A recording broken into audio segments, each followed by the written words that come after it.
Friends, welcome back to another video. आज की video में हम BANSS की सीरीज़ स्टार्ट कर रहे हैं। बारी बारी से सारी वीडियोस आती रहेंगी और जो हम स्टडी करेंगे वो बेसिकली मोस्टली वो प्रैक्टिकल बेस्ड रहेगी, थ्योरेटिकल बेस्ड कम रहेगी।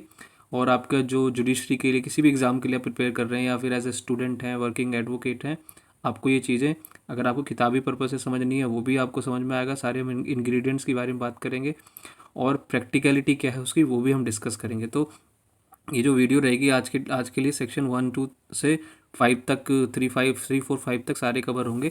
सेक्शन 1 बताता है कि ये लॉ अप्लाई कैसे होगा, कहाँ होगा। और ये सेक्शन 2 कहता है कि जितनी जो इम्पोर्टेंट डेफिनेशंस हैं जहाँ जहाँ पे हमारे पूरे एक्ट के अंदर जहाँ जहाँ पे इनका जिक्र होगा इन वर्ड्स का, तो हमें डेफिनेशन पढ़ने के लिए यहीं से चेक करना होगा। और 3 से 5 ये कहता है कि how to read and apply the law, कि रीड कैसे करना है और लॉ को अप्लाई कैसे करना है। देखिए, आपको पता है कि हम अब जो है कोड से संहिता की तरफ आ गए हैं, क्योंकि CRPC में वर्ड था कोड, अब है संहिता। तो बेसिकली इसका जो मेन शिफ्ट हुआ है वो ये है कि पनिशमेंट से अब हम कहाँ पे आ चुके हैं, न्याय देने के लिए, सेफ्टी देने के लिए विक्टिम को। पहले सिर्फ ये था कि जिसने जुर्म किया है उसको पनिश करना है, लेकिन अब ध्यान किस चीज़ पे है कि जिसके अगेंस्ट हुआ है उसको जस्टिस कैसे दिलानी है। देखिए, इसके अंदर क्या है कि टेक्नोलॉजी का अब जो है यूज़ है, तो अब आपको पता है कि जो भी हमारा एविडेंस एक्ट है और जो जो हमारी नई IPC है जिसे BNS कहते हैं, और ये BNSS के अंदर यहाँ सब जगह सारे ही प्रोविजंस में जहाँ जहाँ ज़रूरी है वहाँ वहाँ पे जो है सारी चीज़ें इस तरह की दी गई हैं ऑडियो वीडियो से रिलेटेड। तो और देखिए, टाइमलाइन तक भी सेट कर दी गई है कि इन्वेस्टिगेशन की कितने टाइम पीरियड में इन्वेस्टिगेशन हो जाना चाहिए, और जो है जजमेंट भी कितने टाइम में मिल जानी चाहिए, उसकी भी जो है टाइमलाइन सेट की गई है। और उसको विक्टिम सेंट्रिक बनाया गया है ताकि जो है न्याय मिल सके।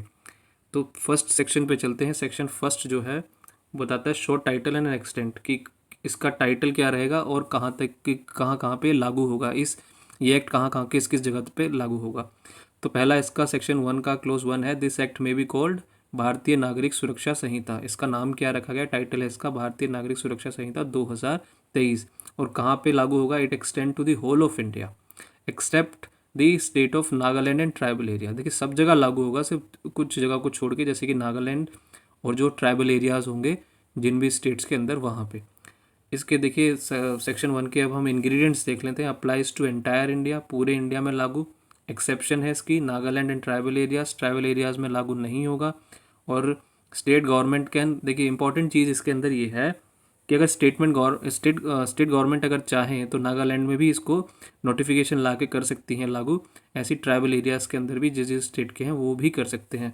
तो बेसिकली ये एप्लीकेबल वहाँ पर भी है, लेकिन सब्जेक्ट टू स्टेट की जो भी मतलब मर्जी रहेगी उसके हिसाब से। एग्जाम्पल देखिए, समझ लीजिए कि सिनेरियो ए है, क्राइम हैपन्स इन दिल्ली। अगर दिल्ली में क्राइम होता है तो BNSS के हिसाब से वो प्रोसीजर चलेगा कोर्ट का। और अगर scenario A, crimes happens in a remote tribal area of Assam, अगर मान लीजिए कोई ट्राइबल एरिया है असम के अंदर, वहाँ पे होता है, तो देखिए वहाँ पे वो गवर्नमेंट के ऊपर डिपेंड करता है अगर उन्होंने वहाँ पे उसको लागू किया है या नहीं किया है। BNSS वहाँ डायरेक्ट लागू नहीं होगा जब तक वहाँ की स्टेट गवर्नमेंट उसमें नोटिफिकेशन ना लेके आए। तो ये बेसिक सा डिफरेंस है। अब देखिए, मेन चीज़ पे जाते हैं, डेफिनेशंस पे। तो डेफिनेशंस मैंने इसमें करीब 15 जो इंपॉर्टेंट हैं वो मैंने डिस्कस की है, उसके बारे में हम डिस्कस करेंगे। ज़्यादातर देखिए न्यू टेक्नोलॉजी टर्म्स यूज़ हुई हैं इसके अंदर, पुलिस की पावर्स के बारे में बात हुआ है, कोर्ट के प्रोसीजर्स के बारे में बात हुई है। तो उन सबको सबसे पहले देखिए टेक्नोलॉजी पे ही फोकस है, तो टेक्नोलॉजी ही सबसे पहले रखी गई है। ऑडियो वीडियो इलेक्ट्रॉनिक मीन्स, इसकी डेफिनेशन दी गई है। तो बेसिकली इसका मतलब है includes use of any communication device for video conferencing, recording of search and seizure, identification और ट्रांसमिशन ऑफ इलेक्ट्रॉनिक कम्युनिकेशन। देखिए, किसी भी तरह की कम्युनिकेशन डिवाइस जो कि आप यूज़ कर रहे हैं वीडियो कॉन्फ्रेंस के लिए, उसको रिकॉर्ड करने के लिए, सर्च करने के लिए, या फिर जब्त करने के लिए, या फिर आइडेंटिफिकेशन के लिए, किसी को पता करने के लिए, या फिर ट्रांसमिशन ऑफ इलेक्ट्रॉनिक कम्युनिकेशन। तो ये जो सारी चीज़ें हैं, इन सभी चीज़ों को ऑडियो वीडियो इलेक्ट्रॉनिक्स के मतलब में रखा गया है, डेफिनेशन में रखा गया है। अब देखिए एग्जांपल है, police recording house search on a mobile phone. अगर देखिए पुलिस ने जो है अब देखिए इन्वेस्टिगेशन के टाइम पे भी रखा गया है कि अगर साथ जो क्राइम सीन है उनकी भी जो है ऑडियो वीडियो फ़ोटो ये जो है ये सब चीज़ें रखी जाएंगी। तो ऐसा ही अगर हाउस सर्च हो रहा है, जो भी चीज़ें ये सब चीज़ें ये एक तरीके से ऑडियो वीडियो इलेक्ट्रॉनिक के उसमें ही मीनिंग में आएंगी। देखिए बेल की क्या डेफिनेशन दी गई है इसके अंदर, release of person accused of an offense from the custody of law upon certain condition imposed by an officer of court और court। देखिए बेल का मतलब ये है कि उस एक्यूज्ड का जिस जिस ऑफेंस के अंदर वो बंद है, किसी कस्टडी के अंदर है, उसका रिलीज़ कर देना और उसमें कुछ शर्तें लगा देना। बेल तो दे दी, लेकिन बेल के साथ में शर्तें लगा के दे देना, वही बेल है। और देखिए इसके अंदर इसके इंग्रेडिएंट्स अगर देखें तो बेल क्या है, रिलीज़ होना चाहिए कस्टडी से, जो एक्यूज जेल के अंदर है वो रिलीज़ हो। कंडीशन क्या है, कंडीशन हो सकती हैं, शर्तें लगाई हो सकती हैं कि भाई कोई भी एविडेंस के साथ टेम्परिंग ना करे, विक्टिम को डराए धमकाए ना, वो बहुत सारी कंडीशंस होती हैं, वहाँ से स्टेट से बाहर ना चला जाए। और एग्जीक्यूशन ऑफ बॉन्ड और बेल बॉन्ड, और साथ में वो अपना जमानत भी जो है देके जाए, ताकि उसका अगर वो कहीं भाग जाए तो हम उसको पकड़ेंगे कैसे। अब देखिए बेलेबल ऑफेंस के बारे में बताया गया। बेलेबल ऑफेंस की जो डेफिनेशन है an offence shown as bailable in the first schedule. जो ऑफेंस जो है फर्स्ट शेड्यूल में बताए गए हैं वो क्या है, बेलेबल हैं, या फिर कहीं पर भी किसी और लॉ में, और made bailable by any other law, और किसी और एक्ट में भी अगर वो उन्हें बेलेबल कहा गया है तो वो भी बेलेबल ऑफेंस है। नॉन बेलेबल का जो है मीन्स एनी अदर ऑफेंस। अब जो बेलेबल नहीं है वो फिर नॉन बेलेबल है। देखिए बेलेबल जो ऑफेंस होते हैं बहुत ही छोटी चीज़ों के लिए रहते हैं, छोटी मोटी सज़ा होती है उसके अंदर। तो right to bail versus description of court, तो आपने देखा होगा ना कि bail is rule, jail is exception. तो यही रहता है कि देखिए कोर्ट की डिस्क्रिप्शन रहती है बेल के टाइम पे, किन किन चीज़ों में वो देगा, किन किन चीज़ों में नहीं देगा। ठीक है, जैसे कि चीटिंग है, सेक्शन 318 में दी गई है, तो उसको बेलेबल कह सकते हैं। You have a right to get bail from the police station itself. तो बेलेबल ऑफेंस के अंदर मेन डिफरेंस ये भी है कि आपको पुलिस से ही आपको बेल दे देती है, आपको कोर्ट से बेल कराने की ज़रूरत नहीं है। जैसे ही कोर्ट के अंदर मैटर आता है ना, तो आपको क्या करना होता है, वहाँ पे बेल बॉन्ड अपने फर्निश करने होते हैं, बाकी बेल आपकी पहले से ही हो रखी होती है। वहाँ से अलग से आपको बेल की एप्लीकेशन नहीं लगानी होती कि आपको कोर्ट उसमें सुनेगी और फिर बेल देगी आपको। देखिए बॉन्ड और बेल बॉन्ड बहुत ही बारीक सा डिफरेंस है बेल बॉन्ड के अंदर और बेल बॉन्ड के अंदर। देखिए बॉन्ड जब दिया जाता है अपनी खुद की गारंटी आप लेते हैं कि जी मुझे अगर छोड़ दोगे तो मैं गारंटी लेता हूँ कि मैं आऊँगा। लेकिन बेल बॉन्ड जो होता है वो किसी और व्यक्ति उसकी गारंटी लेता है, आपका रिलेटिव, आपका दोस्त, जिसको जो कि आपकी आपकी जो है जो पेशी है जो कोर्ट के अंदर, उसकी वो गारंटी लेता है। तो पढ़ लेते हैं इसको। बॉन्ड कहता है कि ए पर्सनल बॉन्ड और undertaking for release without surety. आपकी जो रिलीज़ हो रही है वो किसके बिना किसी श्योरिटी के रिलीज़ हो रही है। हिंदी खुद की गारंटी पर छूटना।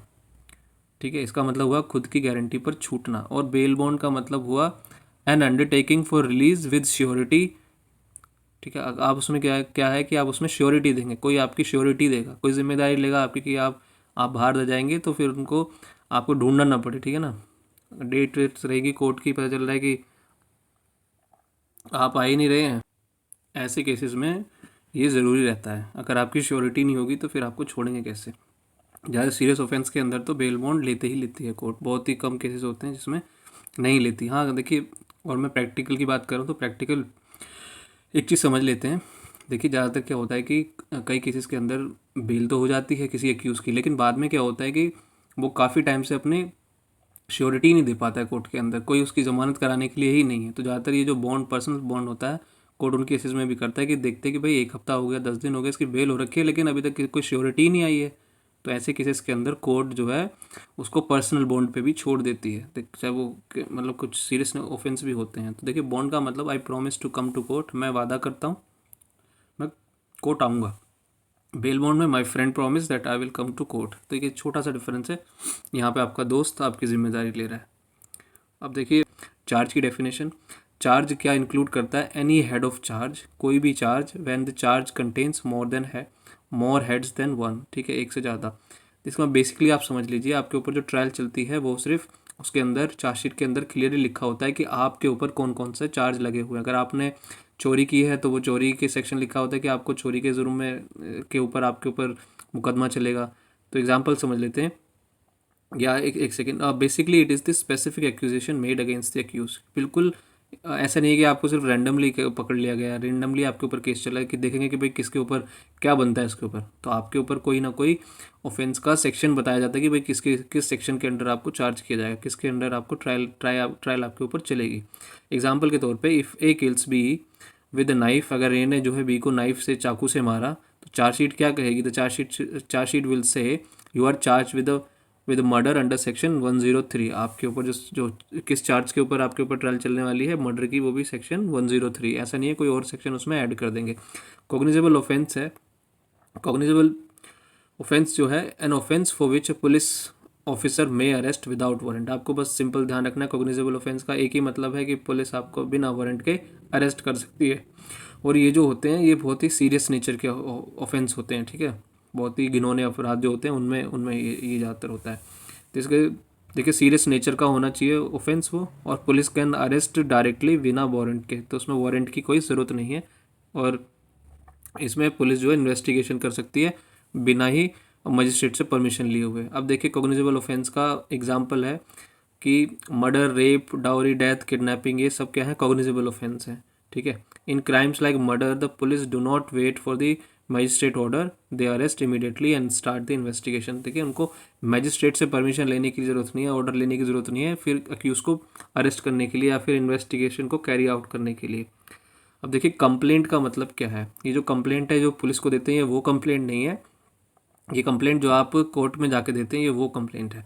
एनी एलिगेशन मेड ओरली, या तो आपने ओरल बताई, देखिए अब तो ओरल तो नहीं होता है, राइटिंग में ही रहता है। In writing to a magistrate with a view to his taking action that some person has committed an offence does not include police report. देखिए कोई भी जो एलिगेशन आपने, ऐसी कोई शिकायत आपने दी है जिसका किसी के बारे में लिख बोल के या फिर लिखित में दी है मजिस्ट्रेट को, क्या करने के लिए, ताकि उसके ऊपर एक्शन लिया जाए और जो ऑफेंस आपके ऊपर उसने किया है, ठीक है। लेकिन ये जो पुलिस रिपोर्ट होती है, जो कि पुलिस रिपोर्ट कौन सी होती है, चार्जशीट जो होती है, उसको नहीं कहेंगे, क्योंकि ये जो कंप्लेंट है आप डायरेक्टली जाके दे रहे हैं। लेकिन इसका प्रैक्टिकल मतलब समझ लीजिए, हुआ ये आपके साथ, आप थाने गए और आपकी एफआईआर दर्ज नहीं करी, ठीक है ना, तो ऐसे केसेस के अंदर आप क्या करते हैं, अपनी रेमेडीज़ एग्जॉस्ट कर लेते हैं। आपने एसएचओ को भी कंप्लेंट दे दी, एसएसपी को भी, एसपी को भी दे दी, उसके बाद सबने ही कुछ नहीं किया, तो जब आप जाते हैं, और पहले 156(3) थी, अब 175 क्लोज 3 है बीएनएसएस के अंदर, तो उसके अंदर जब जाते हैं वही होती है, इसे प्राइवेट कंप्लेंट कहते हैं एक तरीके से। You go directly to the जज magistrate and say mister X hit me, this is complaint, ठीक है ना। तो यही कंप्लेंट है जब आप सीधा सीधा बताते हैं कि जिसने मुझे चोट पहुंचाई। लेकिन इसमें रेमेडीज एग्जॉस्ट होनी चाहिए। इलेक्ट्रॉनिक कम्युनिकेशन, देखिए इलेक्ट्रॉनिक कम्युनिकेशन किसे कहेंगे, और रिटर्न, वर्बल, पिक्टोरियल इन्फॉर्मेशन, या तो लिखित में हो या बोल के हो या फिर पिक्चर के फॉर्म में हो या वीडियो का कंटेंट हो, ठीक है, किसी इलेक्ट्रॉनिक डिवाइस में, फ़ोन में, कंप्यूटर में, इन सब को ही इलेक्ट्रॉनिक कम्युनिकेशन कहेंगे। जैसे कि आपके इसकी मतलब देखें एग्जांपल, व्हाट्सएप मैसेज, ईमेल या फ़ोन कॉल रिकॉर्डिंग, अब ये सब जो है सबूत माने जाएंगे। तो ये सारी चीज़ें आज के टाइम पे भी आपने देखा होगा कि अब तो एविडेंस के उसमें बड़ा ही इंपॉर्टेंट रोल अदा करते हैं ये सारी की सारी चीज़ें।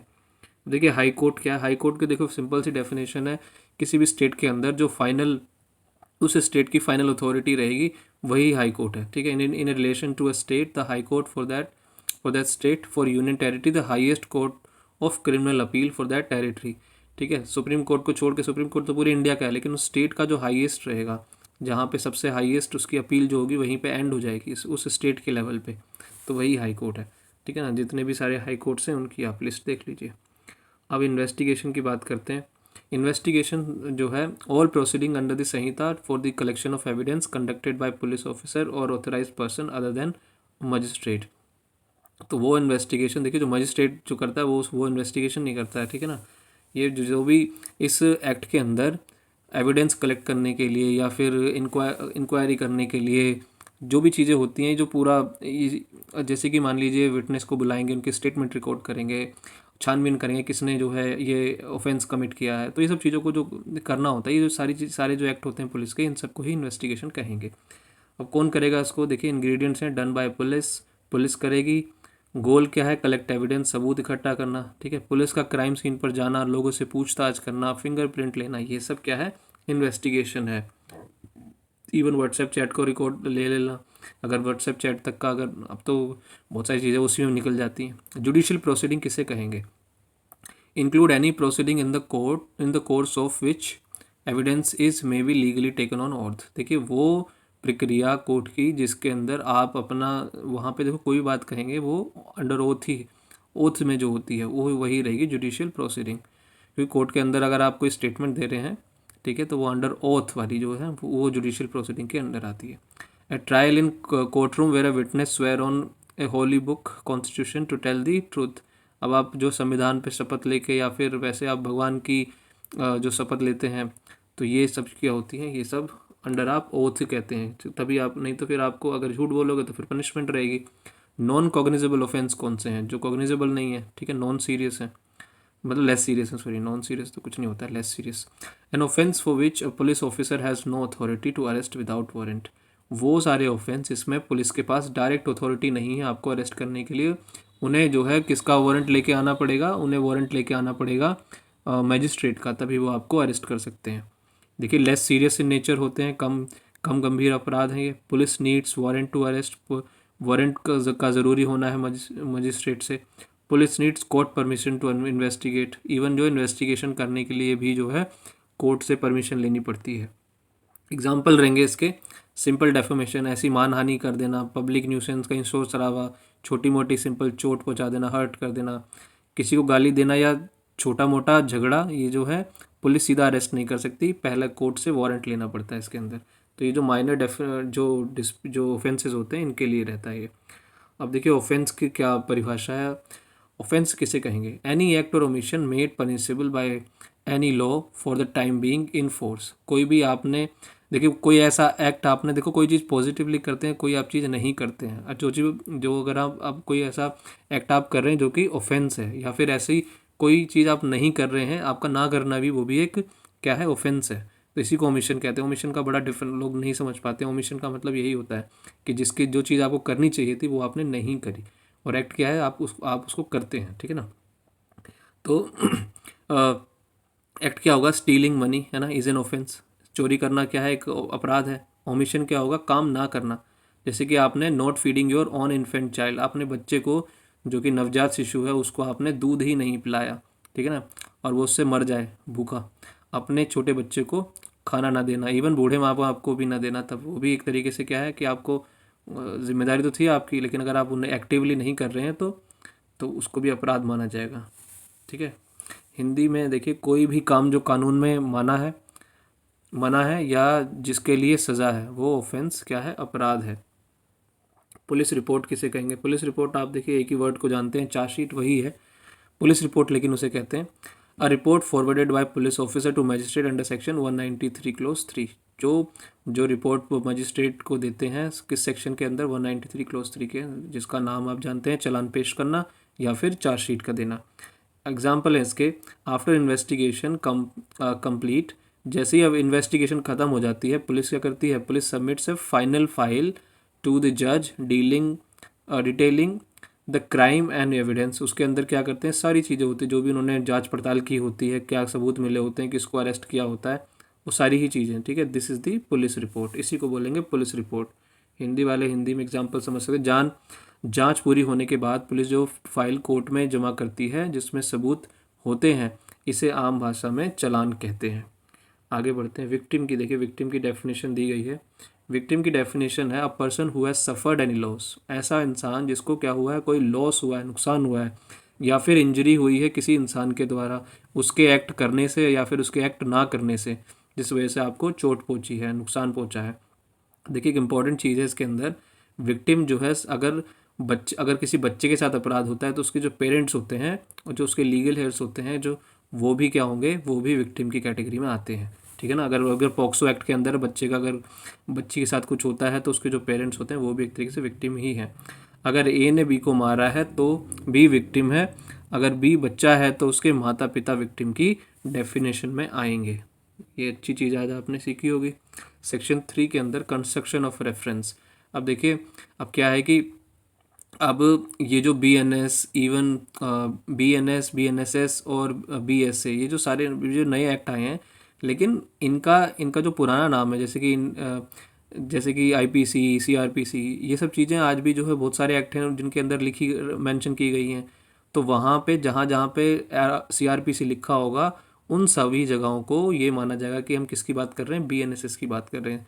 ऐसे ही देखिए इस जो सेविंग ये जो रेफरेंस का है ये एविडेंस एक्ट में भी मिलेगा आपको, जो कि जिसे BSA कहते हैं, और BNS में भी मिलेगा, जिसमें कि ये क्लियर हो जाता है कि जी अगर कहीं पे इंडियन एविडेंस एक्ट लिखा हुआ है तो वो वहाँ पे क्या माना जाएगा, भारतीय साक्ष्य अधिनियम। और जैसे कि यहाँ पे नीचे एग्जांपल देखेंगे, in special law like NDPS mention code of criminal procedure we must read as Bharatiya Nagarik सुरक्षा संहिता, क्योंकि देखिए उसके अंदर तो क्या दे रखा है, NDPS एक्ट के अंदर दे रखा है क्रिमिनल प्रोसीजर कोड दे रखा है, तो वहाँ पे उसको ये पढ़ेंगे। इसी का मतलब होगा कंस्ट्रक्शन ऑफ रेफरेंसेस। अब ये तो है नहीं कि सारे एक्ट के अंदर जो आप अमेंडमेंट लेके आए, ऐसा नहीं करेंगे ना, क्योंकि फिर बहुत सारी मशीनरी कोर्ट मतलब जो है स्टेट की लग जाएगी। मजिस्ट्रेट का मतलब देखिए अब जो है नेम जो है बदल दिए गए हैं, समझ लेते हैं। पहले क्या था, मजिस्ट्रेट ऑफ फर्स्ट क्लास था, उसको रख दिया, उनका नाम हो गया judicial magistrate of the first class. ऐसे सेकंड क्लास के लिए सेकंड क्लास कर दिया गया judicial magistrate of the second class. Metropolitan magistrate के लिए रख दिया गया judicial magistrate of first class in metro areas. देखिए ट्रायल ऑफ ऑफेंस की जो ट्रायल है उसके बारे में, BNSS ऑफेंसेस। देखिए बेसिकली ये जो है ट्रायल जो है कौन कौन से ऑफेंस की BNSS के अंदर चलेगी, ये उसकी बात करता है। देखिए जो जितने भी BNS के हैं वो सारे तो जो है BNSS के अंदर ही होंगे, और जिन जिन एक्ट के अंदर स्पेसिफिकली लिखा गया है कि भाई इन सेक्शन की होगी, उन सेक्शन की भी होगी, ठीक है। और जहाँ पे नहीं भी दे रखा होता ना प्रोसीजर किसी भी चीज़ का, तब वो इम्प्लाइडली ही जो है BNSS ही अप्लाई होगा, ठीक है। All offences under Bharatiya Nyaya Sanhita shall be investigated and tried according to BNSS। तो जैसे जो पुराना, अब जो ये नया IPC है हमारा BNS, इसके जो भी सारे जो भी केसेस होंगे वो BNSS के अंदर चलेंगे। अदर लॉज जैसे कि offence under other laws like income tax है, तो इनकम टैक्स के लिए भी जो है जहाँ जहाँ कुछ अगर प्रोविज़न है वो बात अलग है, लेकिन जो BNSS के अंदर चलेंगे। एग्जाम्पल है इसका, क्राइम थेफ्ट डिफाइंड इन भारतीय BNS के अंदर दिया गया है, तो वो कहाँ चलेगा, वो BNSS के अंदर चलेगा। ऐसी जो दूसरा सिनेरियो है क्राइम साइबर क्राइम, जैसे IT एक्ट है, तो IT एक्ट के ऊपर भी जो इन्वेस्टिगेशन है, जो बेल वगैरह है, जो ये सब चीज़ें कहाँ पे आएंगी, वो सब भी आपकी BNSS के अंदर ही आएंगी। अब देखिए इसके अंदर सेविंग क्लोज सब जगह दे रखा होता है। नथिंग इन दिस संहिता शैल अफेक्ट एनी स्पेशल और लोकल लॉ। इसका मतलब सिंपल हो गया, जहाँ पे प्रोसीजर दिया गया है, देखिए ये तो प्रोसीजर कोड है, ठीक है, एक तरीके का प्रोसीजर लॉ है। तो प्रोसीजरल लॉ है, और भी कहीं पे क्या होगा, कुछ और एक्ट हैं जिनके अंदर उनका खुद का प्रोसीजर दे रखा है, तो वो प्रोसीजर ये जो है इम्पैक्ट अफेक्ट नहीं करेगा। सिंपल सी चीज़ है, मतलब स्पेशल लॉ के अंदर कोई अलग से प्रोसीजर दे रखा है तो वो प्रोसीजर लागू होगा, BNSS वहाँ पे नहीं लागू होगा। ये बिल्कुल इसका सिंपल सा मतलब है, तो आप बस इसको ज़्यादा दिमाग ना लगाएं। सेक्शन 5 का देखिए, जैसे कि आर्मी एक्ट हो गया, UAP हो गया, तो इन सब के क्या है, ये स्पेशल लॉ है। इनके अंदर क्या है कि बहुत ही स्ट्रिक्ट प्रोविज़न यूज़ करते हैं। जैसे कि बेल बड़ी मुश्किल है UAP के अंदर, UAPA रूल्स विल प्रिवेल, ठीक है। तो UAPA के जो रूल्स हैं, जो प्रोसीजर वहाँ दे रखा है, वो BNSS के हिसाब से नहीं चलेगा, वो UAPA के हिसाब से ही चलेगा। तो यही इसका सिंपल सा मतलब है। समरी में देखिए हमने जो है पहले पार्ट में कुछ सेक्शंस कवर करे थे और कुछ बाकी केस में कर लिए हैं, ठीक है, 1 से लेकर 5 तक, और बाकी वीडियोस भी आती रहेंगी, ठीक है। Thank you so much for listening, और प्लीज़ सब्सक्राइब करें, और इसमें अगर कुछ सजेशन दे सकते हैं तो सजेशन दें। Thank you so much, and I will be uploading more videos, please stay tune.